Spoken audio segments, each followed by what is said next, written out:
Halo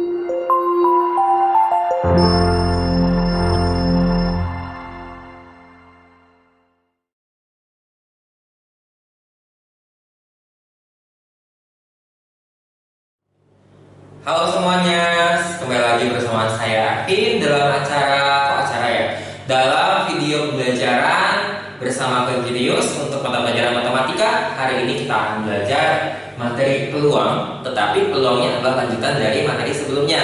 Nah, sebelumnya kita udah belajar tentang peluang, definisi peluang. Terus kita juga udah belajar tentang peluang komplement dan frekuensi harapan. Nah, pada pertemuan kali ini kita akan membahas peluang lanjutannya mengenai peluang kejadian saling lepas, tidak saling lepas, dan saling bebas. Seperti apa pelajarannya? Kita tunggu sebentar lagi. Oke, pada pertemuan kali ini kita akan belajar tentang peluang kejadian majemuk. Nah, kejadian majemuk itu seperti apa? Kejadian majemuk. Kejadian majemuk itu misalkan dalam suatu kejadian ini ada beberapa kejadian-kejadian yang harus dilakukan sekaligus. Nah, ada dua istilah. Pertama, saling lepas dan tidak saling lepas. Itu adalah satu konsep yang pertama maksudnya. Sama untuk yang kedua, saling bebas dan tidak saling bebas atau bersyarat, gitu ya. Ini juga sama saya tidak saling bebas ya. Udah perlu ditulis lah. Jadi kalau saling bebas sama bersyarat itu dalam satu kategori yang sama. Sementara ini saling lepas dan tidak saling lepas itu kategori yang sama juga. Nah, sekarang seperti apa konsepnya? Kita akan lihat. Untuk yang pertama kita akan belajar kategori ini tentang saling lepas dan tidak saling lepas. Oke? Saya tulis dulu. Nanti kita akan lihat seperti apa konsepnya. Stay tune. Nah, kembali lagi. Di depan kalian, nih di belakang saya sudah ada dua buah gambar atau kita sebut diagram Venn ya. Nah, ini kita akan belajar tentang kategori pertama, kejadian saling lepas dan tidak saling lepas. Nah, ada dua contoh nih. Kira-kira kalau kita bicara saling lepas sama tidak saling lepas, kalau dari gambarnya sepertinya jelas ya. Sepertinya memang ya gambar pertama itu yang saya lepas. Kenapa? Karena dua buah lingkaran itu atau secara matematis dua buah himpunan ini itu tidak ada apa namanya irisan. Artinya mereka tidak beririsan. Nah, maka mereka kita sebut sebagai saling lepas. Nah, kalau kita perhatikan ya, berarti kalau misalnya saya mau menghitung peluang A digabung B, berarti kan kamu harus menghitung yang A itu ada berapa banyak. Berarti sama dengan NA kamu tambahkan NB. Atau kita gini, berarti kan peluang A gabung B itu adalah banyak anggota A gabung B dan dibagi dengan banyak anggota semestanya. Nah, itu peluang kan seperti yang kemarin ya. Nah, tetapi karena A gabungan B itu adalah gabungan dua buah yang terpisah, maka kita sebutlah N dari A tambah N dari B dibagi N dari S. Nah, akibatnya apa? Berarti NA per NS bisa kita pisahkan ditambahkan NB per NS. Nah, akibatnya kita dapat konsep yang pertama, yaitu peluang A tambah peluang B. Dengan demikian bisa kita simpulkan kalau dua buah kejadian itu saling lepas, maka peluang gabungannya adalah peluang A ditambah peluang B. Maksud saling lepas itu seperti apa? Artinya kejadian A dan kejadian B itu tidak mungkin terjadi sekaligus. Contoh, anaknya Pak Andi itu misalkan Pak Andi misalnya punya anak nih. Anaknya kalau lahir nih, pasti jenis kelaminnya kan antara cowok aja atau cewek aja. Jadi tidak mungkin kemudian ada irisannya. Tidak mungkin kemudian anaknya itu sekaligus laki-laki dan perempuan. Nah, itu maksudnya. Artinya ada kejadian yang tidak mungkin terjadi sekaligus. Nah, kalau di sini itu mungkin saja. Contoh, kalau kita bicara dadu 1, 2, 3, 4, 5, 6. Kalau saya A itu adalah kejadian bilangan ganjil, maka 1, 3, 5. Kalau B itu kejadian bilangan prima, maka 2, 3, 5. Sehingga yang di irisannya itu adalah kejadian yang sekaligus ganjil dan prima, maka itu adalah 3 dan 5. Jadi itu contoh kejadian yang 3 saya lepas, artinya ada irisannya. Nah, kalau kejadian seperti itu, maka kita harus menghitungnya. Ini gabungan itu tidak berarti ini, begitu ya? Maka kita tulis seperti ini: peluang A gabung B, N A gabung B per NS sama dengan, nah ini itu harus dikurangkan dengan irisannya.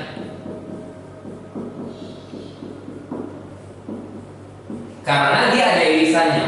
Jadi kalau kita menjumlahkan gabungan, begitu, berarti kan sama dengan yang A aja tambahin yang B aja ditambahin yang irisannya. Tetapi kalau yang kita menghitung A itu kan satu lingkaran, berarti satu lingkaran ini tambahkan yang B aja nih. Tapi lingkarannya dihitung 2 kali dong, berarti irisannya. Nah, maka kita harus kurangkan 1 kali. Nah, seperti itu ya. Berarti bisa saya tulis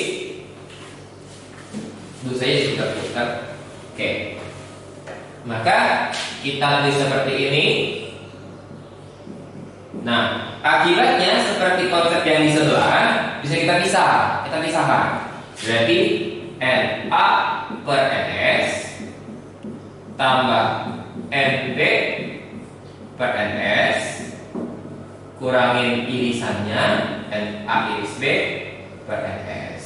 Nah, akhirnya kita dapat peluangnya begitu. Jadi peluangnya adalah peluang A tambah peluang B kurang peluang A iris B. Sehingga bisa saya simpulkan, kalau kejadian itu tidak saling lepas, maka peluang A gabung B adalah, wah kurang space ya. Bisa ya, peluang A tambah peluang B dikurang peluang A iris B. Oke, jadi ini adalah konsep antara dua kejadian yang saya lepas dan tidak saling lepas. Saya kotakin ya di sini.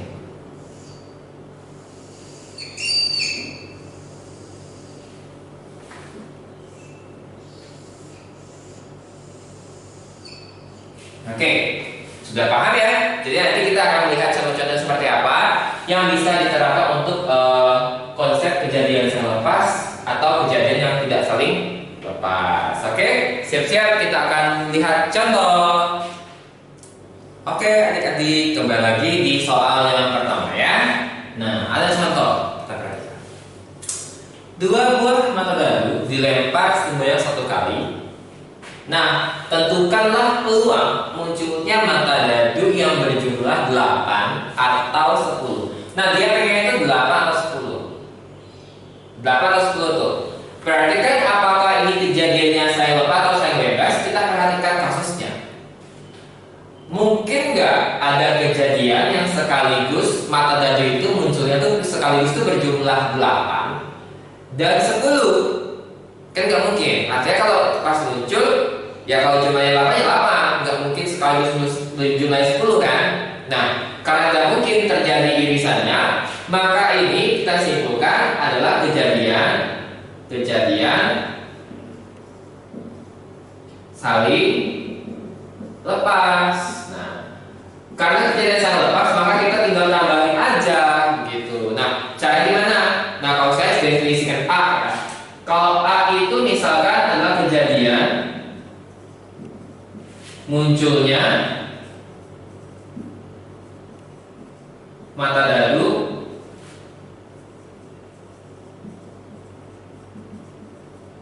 berjumlah 8. Kalau gitu kita kejadiannya apa saja? Berarti bisa 26, bisa 35, 44, 53 dan 62. Otomatis kita punya NA-nya adalah 5. NA-nya ya. Nah, sekarang B. Kalau B itu adalah kejadian munculnya mata dadu berjumlah 10. Apa saja anggotanya?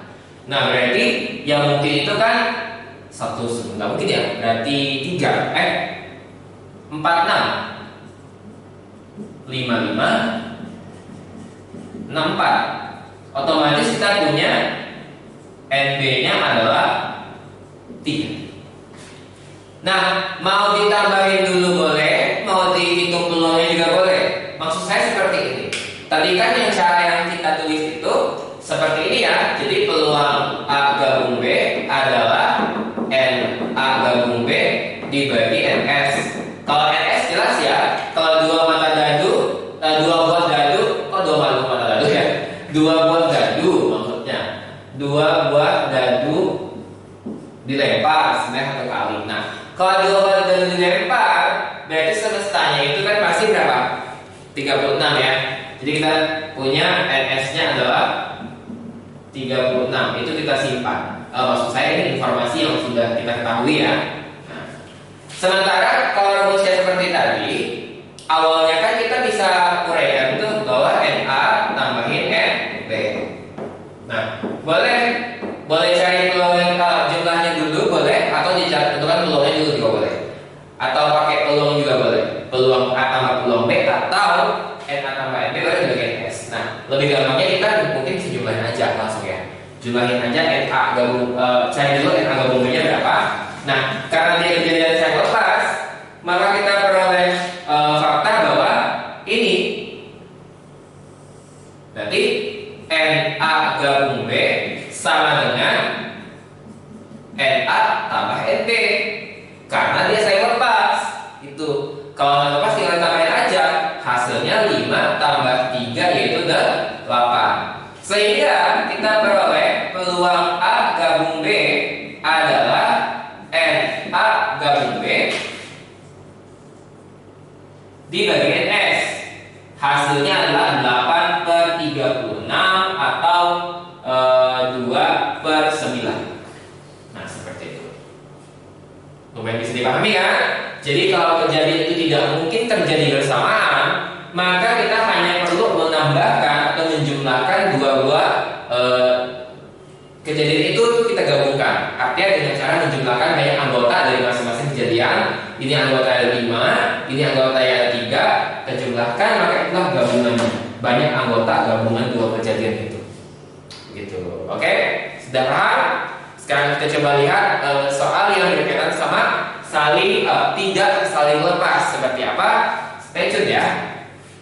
Nah, kembali lagi di soal nomor 2. Contoh nomor 2. Kita mempunyai satu set kartu bridge yang diacak, kemudian diambil satu kartu dari tumpuan itu. Nah, kartu yang terambil itu kita akan hitung peluangnya. Kira-kira peluang terambilnya kartu as atau kartu berwarna merah itu berapa?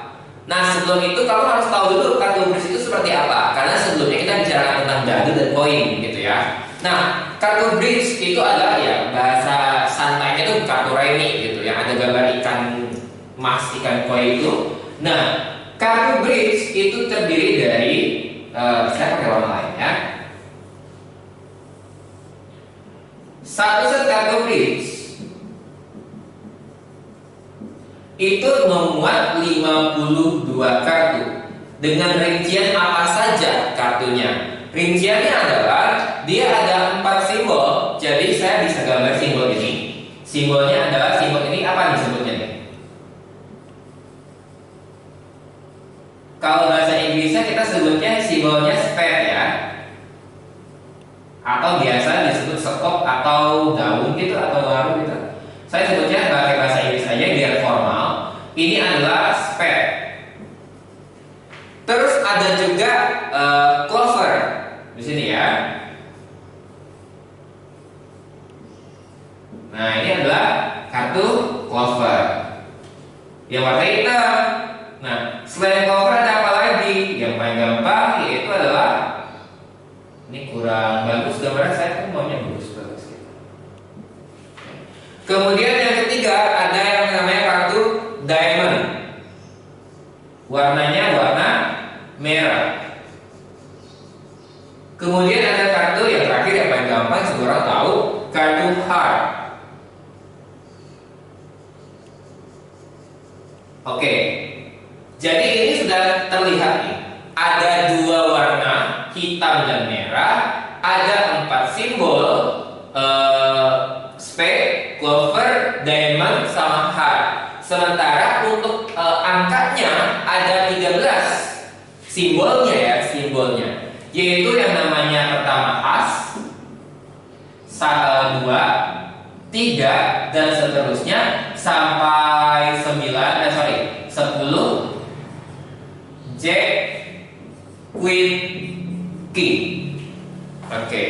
Sepertinya oke, bentar saya kayak harus kecilin deh ya. Jadi kita punya as 2, 3, 10, Jack, Queen, dan King. Nah, itu adalah simbolnya. Berarti saya bisa totalin dong, begitu ya. Berarti ada 4 simbol. Oke. Kita mempunyai di sini. Berarti ada 2 warna, warna hitam dan warna merah.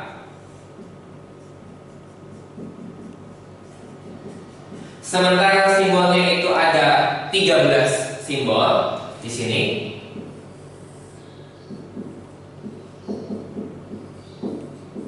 Sementara untuk apa sih coraknya gitu ya?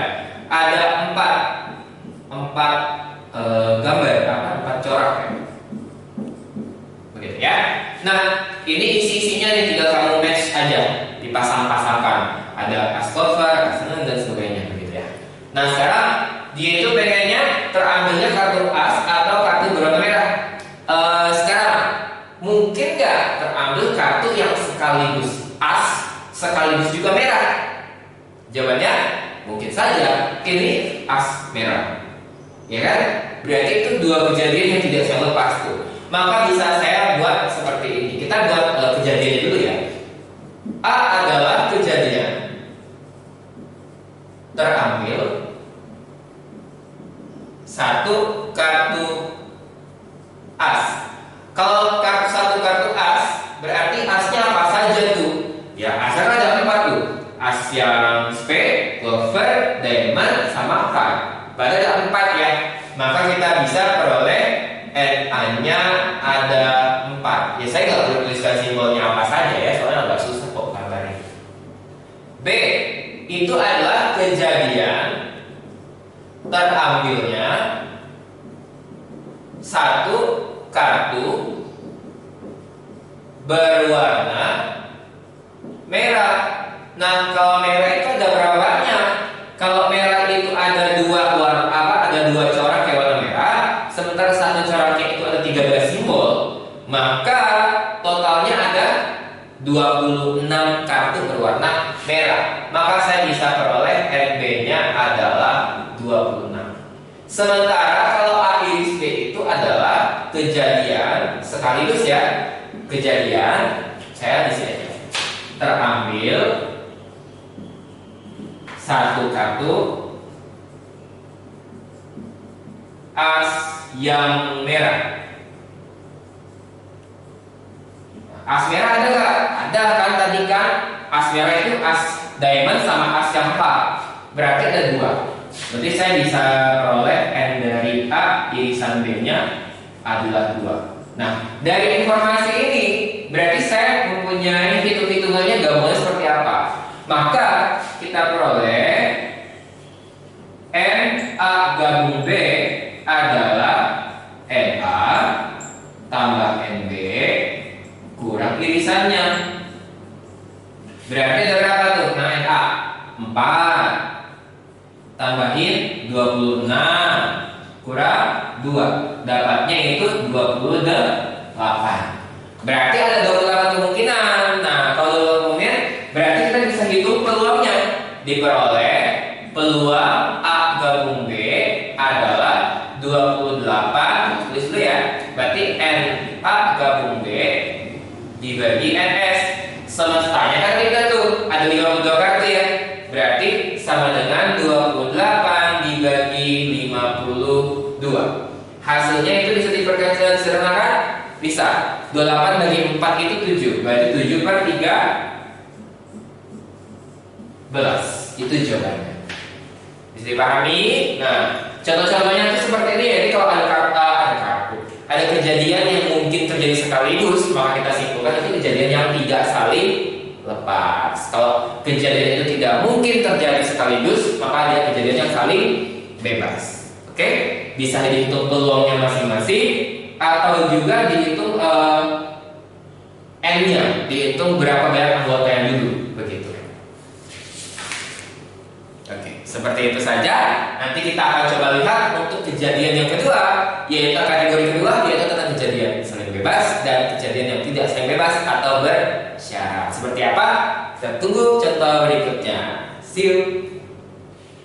Oke, kembali lagi. Nah, di sini ada proses kedua, kategori kedua tentang kejadian yang saling bebas dan bersyarat. Itu seperti apa? Nah, perbedaannya adalah kalau kejadian saling lepas dan tidak saling lepas yang pertama itu kategori pertama itu adalah kejadian menjemuk yang di dalam kejadian menjemuk itu ada beberapa kejadian lain, tapi tidak harus terjadi berurutan. Artinya itu seperti pilihan seperti itu. Jadi ada kata ataunya ya, kata pilihan. Kalau di sini kejadian saling bebas dan bersyarat itu adalah kejadian yang harus dilakukan secara berurutan. Jadi kejadian menjemuknya itu ada beberapa step dan harus dilakukan berurutan. Contohnya, misalkan kamu ada daging, dari itu kamu lempar sekali keluar angka 1 misalkan, lempar sekali lagi keluar angka 3. Nah, itu adalah dua buah kejadian yang kita lakukan berurutan. Nah, dengan cara berurutan tersebut ada konsep tentang saling mempengaruhi atau tidak. Kalau misalkan kejadian berurutan itu tidak saling berpengaruh satu sama lain, maka kita sebut dia saling bebas, begitu ya. Maka kita punya pertama, jika A dan B adalah dua kejadian berurutan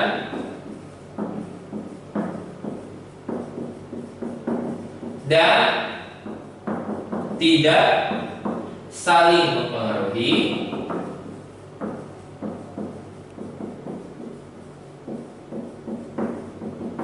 maka peluang A dan B, A iris B, karena A dan B harus terjadi sekaligus ya. A dan B adalah peluang A dikali peluang B. Artinya dikalinya langsung aja peluang A dan B-nya. Tetapi kalau misalkan jika A dan B adalah dua kejadian berurutan, saya ulangi lagi ya. Tetapi kejadian A, tapi A ya, tapi A itu mempengaruhi B.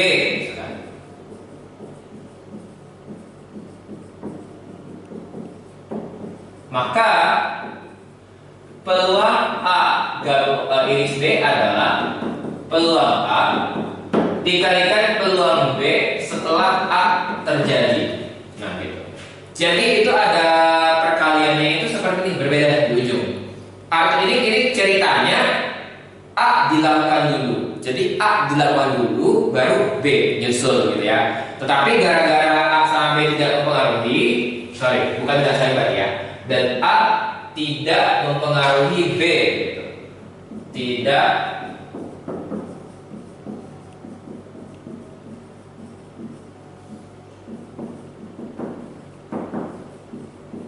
Nah gitu. Kalau ini A tidak mempengaruhi B nih.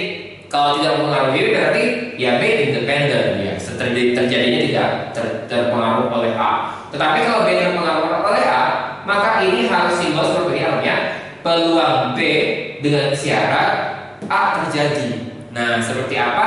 Coba kita lihat kasusnya ya. Oke, kembali lagi di sini ada contoh soal nomor 3, lanjutan dari yang dari awal ya.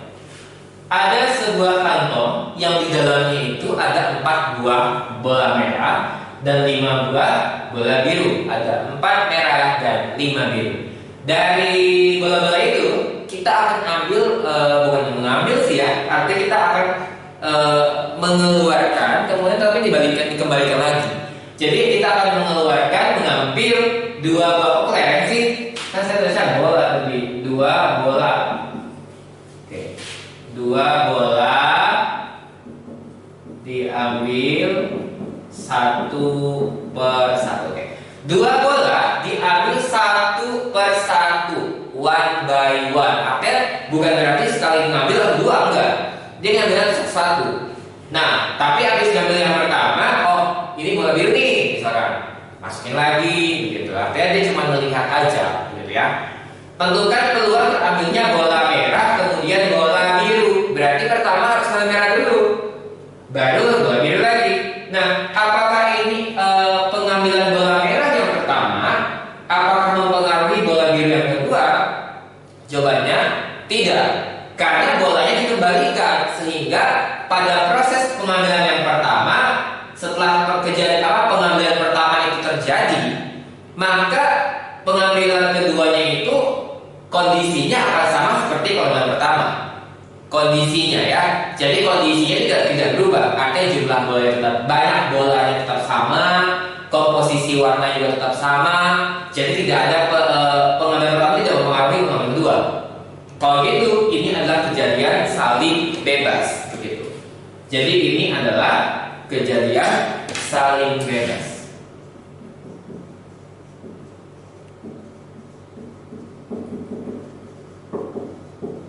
Nah, kalau kejadian saling bebas berarti peluang pengambilan bola merah kemudian bola biru sama dengan peluang pengambilan bola merah dikali dengan peluang bola biru. Kalau itu kita hitung masing-masing. Nah, saya misalkan kalau A itu adalah kejadian terambil 1 bola merah pada pengambilan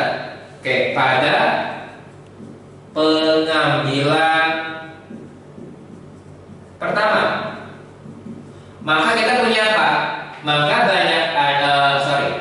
Maka peluang A-nya berapa tuh? Berarti kan bola merahnya ada berapa itu? Ada 5 atau 4 ya? 4. Totalnya ada 9 bola. Maka peluang A-nya adalah 4 per 9. Tetapi kalau B itu adalah kejadian terambil 1 bola biru pada pengambilan kedua.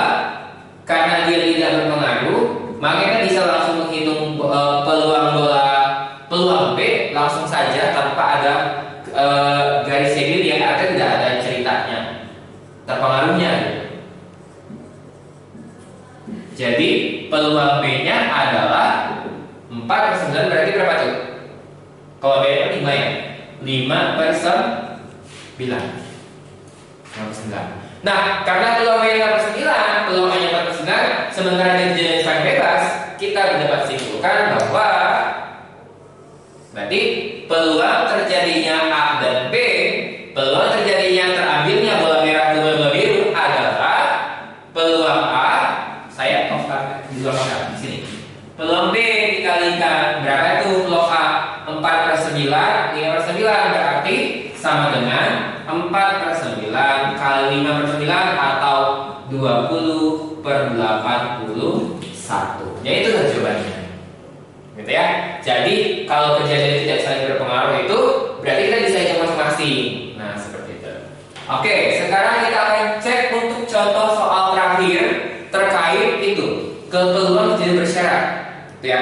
Bersyarat itu seperti apa? Gitu. Kita cek untuk contoh nomor 4. Saya tulis dulu soalnya, tetap semangat menunggu soal nomor 4. Oke. Nah, kembali lagi soal nomor 4, soal terakhir untuk sesi video kali ini. Nah, kita punya, soalnya mirip-mirip nih. Tetapi coba kita cek.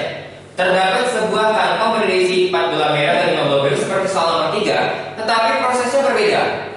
Dua bola diambil satu persatu tanpa. Nah, hati-hati. Kalau tanpa pengembalian berarti apa yang terjadi?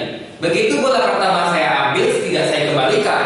Berarti kondisi pengambilan bola pada pengambilan kedua itu akan berbeda kondisinya seperti pengambilan pertama, karena jumlah bola dan komposisi warnanya akan berbeda. Begitu ya. Nah, karena berbeda, maka kita katakan mereka tidak saling bebas. Kalau tidak saling bebas, berarti mereka mempengaruhi. A mempengaruhi B. Kejadian pertama mempengaruhi kejadian kedua.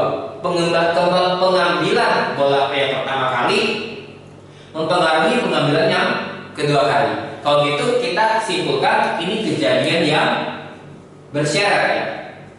Kejadian bersyarat, atau kata lainnya tidak saling bebas. Ini saya tandai tanpa pengembalian.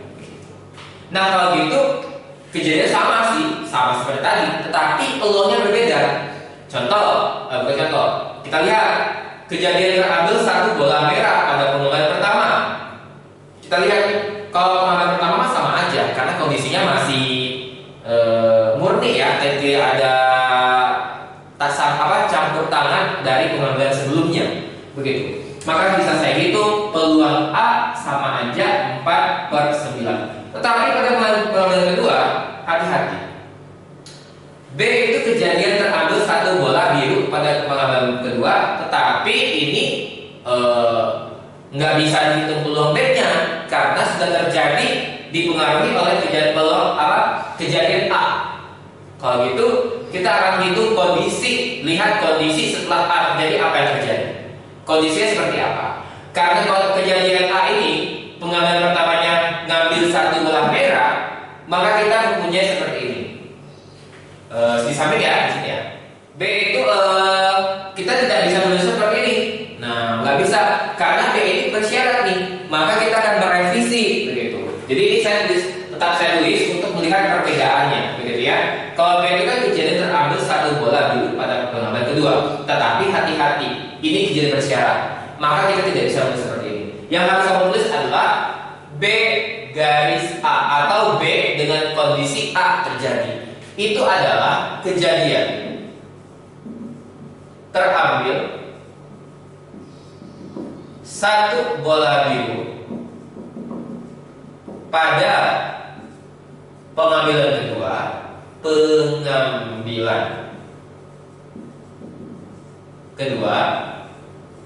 setelah kejadian A terjadi. Nah, kalau kejadian A-nya sudah terjadi, apa akibatnya terhadap kondisi bola-bola yang ada di kantong? Ini saya hapus ya, berarti ini tidak tepat. Tidak boleh seperti itu. Nah, berarti kondisinya adalah N yang merah, berarti N yang B strip A itu ada berapa? Nah, B itu kan terambil satu bola biru. Tetapi kita mempunyai NBA itu tetap ada birunya berapa? 5. Oke. Tetapi semestanya sudah bukan itu lagi. Semestanya sudah berkurang bolanya. Berapa? Awalnya kan bolanya ada 9. Terus gara-gara pengambilan pertama diambil 1, maka semesta kita menjadi ada 8. Nah, itu yang membedakan. Begitu ya. Ini 9 nih.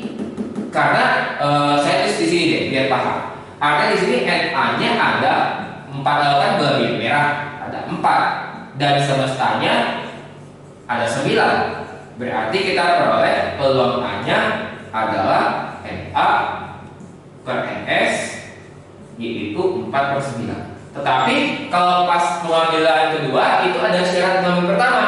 Berarti kondisinya berubah. NB dengan syarat A-nya ada 5 karena bola birunya ada 5. Setelah terjadi A itu kan bola biru tidak berubah ya, karena yang terakhir bola merah. Tetapi semestanya berubah, ada 8. Maka saya peroleh peluang B dengan syarat A adalah N B syarat A dibagi NS, yaitu 5/8. Nah, dari dua ini kita karena tidak bersyarat, kita lihat yang di sebelah ini. Kalau tidak bersyarat apa? maka peluang A dikalikan peluang B dengan syarat A. Sehingga saya bisa hitung di sini ya. Di sini. Nah, sehingga kita peroleh peluang A dan B, peluang terambilnya bola merah kemudian bola biru ini sama dengan peluang A kita kali dengan peluang A syarat kalikan B syarat A, yaitu 4/9 dikali 5/8. Ini bisa disederhanakan. Hasilnya adalah 5/18. Nah, berbeda hitungannya. Tapi dari soalnya sama, tapi prosesnya berbeda ya. Jadi tanpa pengembalian, soal nomor 3 dengan pengembalian. Nah, bisa dilihat bedanya kan? Ada dua kategorinya. Kejadian kategori pertama, kejadian saling lepas dan tidak saling lepas, itu adalah kejadian opsional. Opsional itu berarti pilihan, bisa A atau B. Nah, A atau B itu ada dua kondisi. Apakah mereka beririsan atau tidak? Apakah A dan B terjadi sekaligus atau tidak? Sementara untuk yang kategori kedua, kejadian saling bebas dan bersyarat, itu kejadian bukan opsional, tetapi sekaligus berurutan. Nah, A dan B harus terjadi berurutan. Tetapi ada dua kondisi. Apakah A mempengaruhi B atau A tidak mempengaruhi B? Kalau A tidak mempengaruhi B, maka dia dikalikan saja.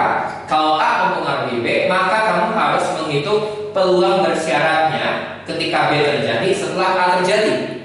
Nah, itu kamu sama seperti menghitung melihat kondisi setelah A terjadi. Itu kamu lihat kondisi yang setelah A terjadi itu seperti apa kondisinya.